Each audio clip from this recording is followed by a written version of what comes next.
Militer Israel sejak Kamis 1 Agustus 2024 dilaporkan tengah berada dalam kesiagaan tinggi mengantisipasi serangan balik dari Iran dan Hizbullah.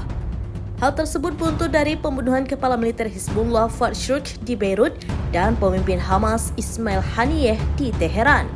Sementara itu, Perdana Menteri Benjamin Netanyahu berbicara dengan Presiden Amerika Serikat Joe Biden yang menurut Gedung Putih menekankan komitmen Amerika untuk mempertahankan keamanan Israel dari semua ancaman dari Iran.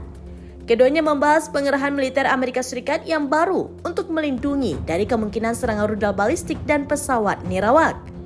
Time of Israel pada Sabtu 3 Agustus 2024 menulis negara itu mengantisipasi serangan Iran seperti saat menembakkan ratusan pesawat tak berawak dan rudal ke Israel pada tanggal 13 dan 14 April 2024 lalu. Para pemimpin Iran dan Hamas bersumpah untuk membalas dendam terhadap Israel atas pembunuhan Haniyeh selama prosesi pemakamannya di Teheran pada Kamis pagi. Pemimpin Hizbullah Hassan Nasrallah mengatakan pada hari itu bahwa perang melawan Israel telah memasuki fase baru dan Israel harus siap menghadapi kemarahan dan balas dendam.